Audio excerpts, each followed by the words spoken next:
बिस्मिल्लाहिर्रहमानिर्रहीम, अस्सलाम वालेकुम। I am sir Tahir Ali. I hope all of you will be fine.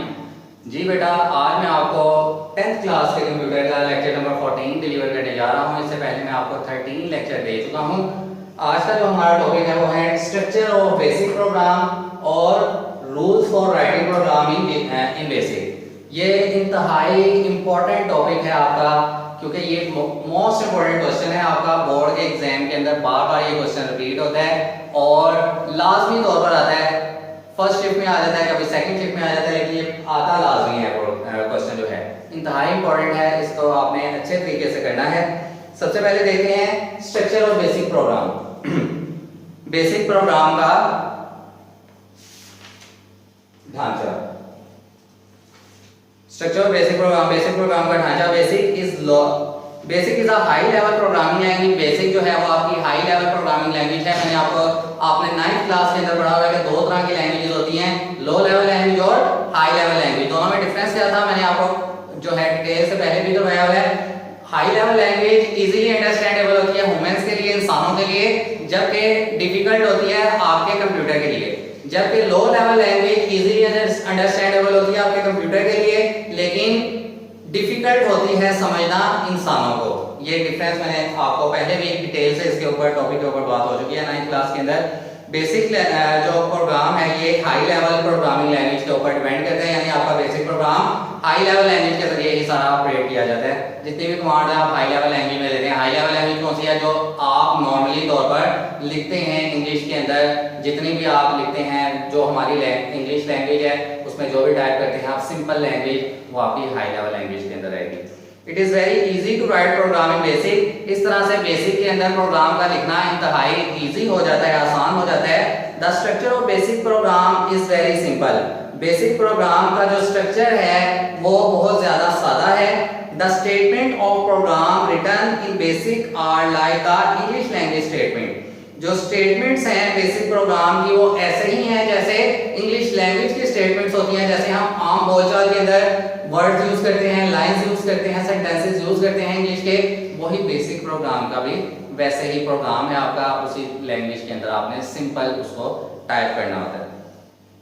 Each statement of the basic program being with a specific line number। हर एक statement जो basic program के अंदर लिखी जाती है उसका एक स्पेसिफिक लाइन नंबर दिया जाता है, उसके बाद आगे स्टेटमेंट लिखी जाती है। फॉर एग्जांपल ये मैंने स्टेटमेंट लिखी है, इसका मैं लाइन नंबर दे देता हूं 10, ठीक है। नेक्स्ट मैंने ये स्टेटमेंट लिखी है, इसका मैं लाइन नंबर दे देता हूं 20। थर्ड वाली जब मैं लिखूंगा तो वहां पर 30 लाइन नंबर आ जाएगा, फिर 40, 50, 60, 70, 80 इस तरह से आगे मैं बढ़ाता जाऊंगा। ये जो मैं 10, 20, 30, 40, 50, 60 क्या दे रहा हूं, ये क्या है? ये स्पेसिफिक लाइन नंबर्स हैं, ठीक है। अगर लाइन नंबर आप टाइप करते हुए दोबारा से आपने कॉल करना है उस प्रोग्राम को या उस स्टेटमेंट को, आपने लाइन नंबर गलत टाइप कर दिया तो आपकी कोई और लाइन आ जाएगी, कोई और स्टेटमेंट आ जाएगी जो आपने टाइप किया है उस लाइन नंबर के ऊपर होगी, ठीक है। आपको लाइन नंबर का याद होना जरूरी है बेसिक प्रोग्राम में जब आपने उसको रिकॉल करना है। The basic automatically arranges the statements in ascending order according to the statement line number। जब आप बेसिक प्रोग्राम को लिखते हैं ना, आपने 10 के ऊपर एक स्टेटमेंट लिखी, एक 20 पर लिख दी, 30 पर, 40 पर, 50 पर, 60 पर। आप क्या करते हैं? आपने एक स्टेटमेंट लिखी, पहली स्टेटमेंट का लाइन नंबर दे दिया 20 का, दूसरी को 10 का, तीसरी को 30 का, चौथी को 40 का, पांचवी को 70 का, छठी को 30 का। यानी मैं आपको बना के दिखा रहा हूं। आपने लाइन नंबर क्या दिया? 10, 30, 20, 40, 50, 60 एंड सो ऑन, जितने भी आपने देने हैं। लेकिन जब आप प्रोग्राम को बना लेंगे ना तो ये ऑटोमेटिकली तौर पर आपका लाइन नंबर अरेंज कर देगा असेंडिंग ऑर्डर में। जैसा कि तरतीब क्या आएगी हमारी 10, 20, 30, 40, 50 और 60। ये लाइंस आपने लिखी हैं, स्टेटमेंट्स हैं यहाँ के। हमने इस तरह से लिखा था 10 के बाद 30 लाइन नंबर दे दिया, 30 के बाद 20, 20 के बाद 40। लेकिन जब हम इसको कंप्लीट कर लेंगे और प्रोसेसिंग के वजह से जब हमारा प्रोग्राम गुजरेगा तो ऑटोमेटिकली तौर पर असेंडिंग ऑर्डर के अंदर हमारे लाइन नंबर्स आ जाएंगे, अरेंज हो जाएंगे। तो आपने जो भी लाइंस लिखनी है, जो भी स्टेटमेंट्स लिखनी है, लिखते वक्त आप जो है वो लाइन नंबर इंतहाई एहतियात के साथ देते हैं कि हमारी 10 के बाद एग्जीक्यूशन जो होगी वो 20 वाले लाइन नंबर की होगी, 20 के बाद 30 वाली लाइन के एग्जीक्यूशन के अमल से गुजरेगा, 30 के बाद 40 वाली लाइन, 40 के बाद 50, 50 के बाद 60 लाइन नंबर जो है वो एग्जीक्यूशन के अमल से गुजरेगा। ये तरतीब लगी होगी हमारी। लिहाजा आपने जो प्रोग्राम लिखते हैं आप लिखते वक्त तो इस तरह तरतीब के बगैर दे सकते हैं, लेकिन जब आपने स्टेटमेंट्स का ख्याल रखें कि आपने जो 10 के बाद रिपीट, जो 10 के बाद आप जाते हैं स्टेटमेंट लिखना चाहते हैं तो वो लाइन नंबर 20 में यहाँ पर लिख दें, ठीक है, क्योंकि जब एग्जीक्यूट होगा तो वो तीसरे नंबर पर नहीं होगा, 20 दूसरे नंबर पर आएगा। क्लियर है बेटा? आगे देखते हैं।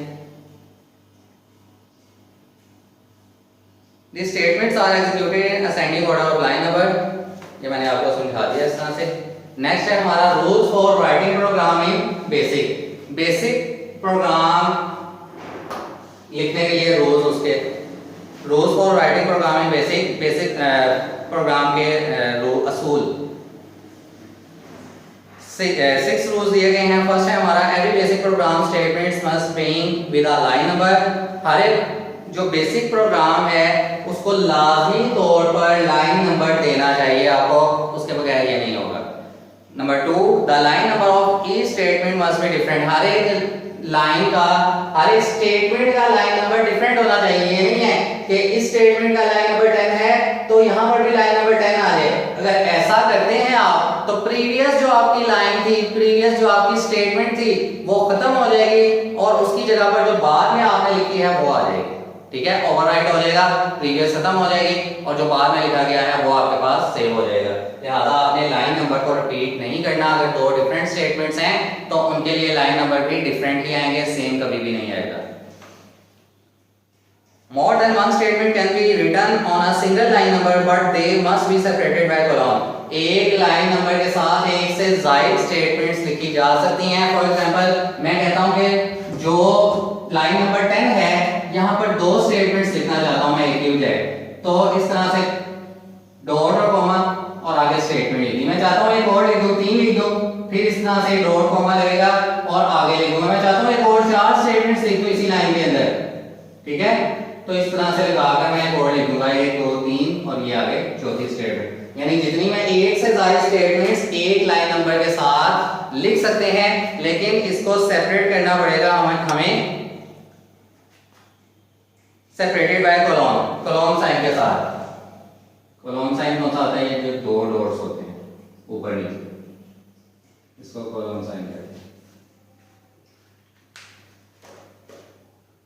Number 4, basic programme should and with and statement. जब आपका बेसिक प्रोग्राम खत्म होता है तो ये उसको एंड स्टेटमेंट के साथ खत्म करना एक अच्छा अमल है। आपको चाहिए कि जो लास्ट लाइन नंबर है उसके साथ एंड लिख दें। वो एंड क्या है? एंड स्टेटमेंट का इस्तेमाल हो जाता है। फॉर एग्जांपल मैं कहता हूं कि यहाँ पर प्रोग्राम मेरा एंड हो गया है तो मैं यहाँ पर एंड स्टेटमेंट का इस्तेमाल कर दूंगा, तो पता चल जाएगा मेरा प्रॉपर्ली प्रोग्राम कंप्लीट हो गया और ये ऑटोमेटिकली जब मैं एंड स्टेटमेंट का इस्तेमाल करूंगा तो ये क्लोज हो जाएगा। Variables can be used in program without declaration. Variables का इस्तेमाल जब किया जाता है तो यहाँ पर बेसिक प्रोग्राम के अंदर तो कोई भी डिक्लेरेशन मार्क्स यहाँ पर यूज नहीं होते वेरिएबल के साथ, ये आपने बात याद रखनी है।